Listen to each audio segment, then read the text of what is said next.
রমজানের শুরুতে বাণিজ্যমন্ত্রী দ্রব্যমূল্যের দাম না বাড়ার যে আশ্বাস দিয়েছিলেন বাস্তবের প্রতিফলন দেখা যাচ্ছে না বলে মন্তব্য করেছেন কনজিউমার অ্যাসোসিয়েশন অব বাংলাদেশ ক্যাবের সভাপতি শফিকুজ্জামান। বলেন, মধ্যপ্রাচ্য যুদ্ধে দেশের ভোজ্য তেলের দাম বাড়ার কোনো যৌক্তিক কারণ নেই। পাশাপাশি জ্বালানি তেলের কৃত্রিম সংকট ও যুদ্ধের অজুহাতে নিত্যপণ্যের দাম বাড়ানো হলেও সরকারের কোনো আইনি পদক্ষেপ নেই বলেও মন্তব্য করেন তিনি। বিশ্ব ভোক্তা অধিকার দিবস ও দ্রব্যমূল্য বৃদ্ধির প্রতিবাদে জাতীয় প্রেস ক্লাবের সামনে ডাকা কর্মসূচিতে তিনি এসব কথা বলেন।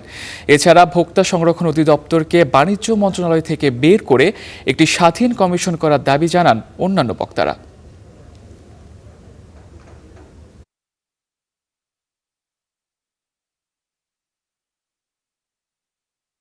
ইরানের যুদ্ধ, সেই যুদ্ধের কারণে এখানে তেলের ভোজ্য তেলের দাম বাড়ার কোনো কারণ নেই। এবং আমাদের জ্বালানি তেলের কথা যেটা বলা হয়েছে, সরকার বলেছে জ্বালানি তেলের মূল্য বৃদ্ধি হবে না, কিন্তু প্রতিটা জায়গায় কিন্তু এটা প্রভাব পড়েছে। দ্রব্যমূল্য থেকে শুরু করে পরিবহনের টিকিট থেকে সমস্ত জায়গায় এই অনুষ্ঠানের মাধ্যমে, এই প্রতিবাদ সভার মাধ্যমে আমি সরকারকে জানাতে চাই, আমরা আপনাদের পাশে আছি, আপনাদেরকে আমরা নিয়েই কাজ করব।